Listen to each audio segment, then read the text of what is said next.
శుక్లాంబరధరం విష్ణుం శశివర్ణం చతుర్భుజం ప్రసన్నవదనం ధ్యాయేత్ సర్వవిఘ్నోపశాంతయే. భండాసుర ఆవిర్భావం. అగస్త్యుడు అనెను, భండాసురుడు ఎట్లా జన్మించెనో, త్రిపురాంబిక కూడా ఎట్లా జన్మించెనో, ఆమె భండాసురుని ఏ విధంగా చంపెనో విస్తరంగా చెప్పుము.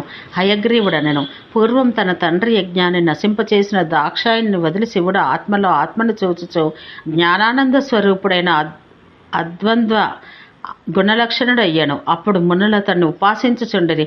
తర్వాత హిమవత్ పర్యంతమున గంగాతీరమందు ప్రవేశించను. ఆ దాక్షాయణియు చిరకాలం శంకరుని ఆరాధించి మనస్విని అయి యోగంతో తన శరీరాన్ని చాలించి హిమవత్ పర్వతరాజుకు కూతురుగా అయ్యను. ఆ హిమవంతుడును నారదునితో, నీ కూతురు రుద్రుని భార్యగును అని వారికి చెప్పగా, దేవతలు మన్మథుని పిలిచి ఇట్లనిరి, సృష్టికి మొదట సమస్త ప్రజలను సృష్టించుచున్నను బ్రహ్మకు మనస్సందు తృప్తి లేదు. మనోవాక్కాయ కర్మలతో తపస్సు ప్రారంభించను. అంత భగవంతుడైన జనార్దనుడనగా విష్ణువు సర్వప్రాణులకు వరములనిచ్చువాడు. లక్ష్మీదేవి ప్రసన్నుడయ్యను. వరము కోరుకోమనెను. బ్రహ్మ అనెను, ఓ భగవన్ హరి, నీవు నా సృష్టితో సంతుష్టి చెందితే నీ అనుగ్రహాన ఆయాసం లేకుండగాని చరాచరమైన జగమునంతయు సృష్టించదను అని బ్రహ్మ అనగా, విష్ణువు లక్ష్మీదేవిని చూసెను. అప్పుడు మన్మధుడు జగన్మోహన రూపంతో జన్మించెను.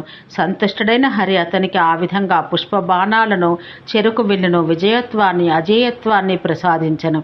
స్వకర్మ కారణంగా మన్మధుడు ప్రాణులను సృష్టించెను. సాక్షివై ఓ బ్రహ్మ, నీవు స్వజనంతో సుఖంగా ఉండము అని ఈ విధంగా వరమీయబడిన బ్రహ్మ నీ యందు అనగా మన్మధుని యందు ఆ సృష్టి భారముంచి మానసికంగా బ్రహ్మ ఇప్పటికీ సుఖ సంతోషాలతో ఉంటున్నాడు. కావున ఓ మన్మథ, నీ బలవీర్యం వ్యర్థం కానిది, నీ పరాక్రమం కూడా వ్యర్థం కానిది, సుకుమారములైన నీ పుష్పబాణాలు కూడా ఎల్లప్పుడూ వ్యర్థం కానివే.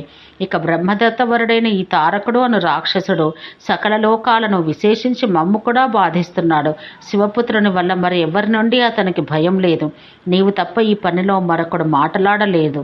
నీవు నీ చేతులతోనే ఆ కార్యం చేయము, మరెచ్చటి నుండి కాదు. ప్రస్తుతం రమ్యమైన హిమాచలం పైన మునులు ఆవరించి ఉండగా శివుడు ఆత్మైక్య ధ్యాన నిరతుడై ఉన్నాడు. గౌరితో కూడా ఉన్నాడు. కావున ఈ బాణ ప్రభావాన శివుని గౌరియందు వినియోగించము. దానివలన వారికి పుత్రుడు కలుగును. ఈ చిన్న కార్యం చేసి ఓ మహాబల మన్మథ, మమ్ము కాపాడము. ఈ విధంగా దేవతలు అభ్యర్థించగా వారి చేత పొగడబడచు మన్మథుడు తన వినాశనానికి హిమాలయ తటానికి పోయెను. ఏమియో ఆరాధిస్తున్నవాడు, ధ్యానం వలన మోసిన కన్నుల కలవాడు, కూర్చున్నవాడైన ఈశ్వరుని చూసి తన ఆయుధమైన పూవిల్లును ఎక్కుపెట్టెను. ఇంతలో హిమవంతుని కూతురు అద్భుత రూపధారిణి అయి పుష్పోపహారములతో పూజించదలిచి శివుని వద్దకు వచ్చెను. శివుని సేవించుటలో మునిగిన ఆ పార్వతిని అతిబలుడైన మన్మథుడు చూసెను.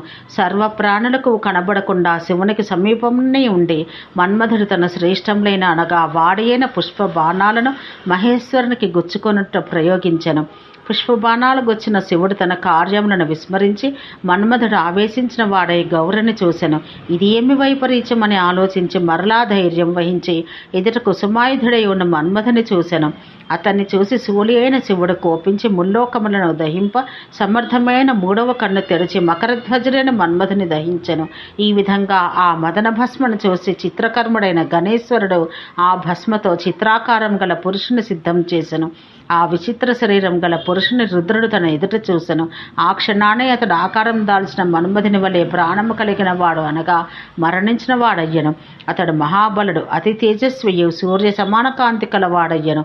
చిత్రకరమైన గణేశుడు బాహువులతో ఆ పురుషుని కౌగిలించుకొని సంతసించెను.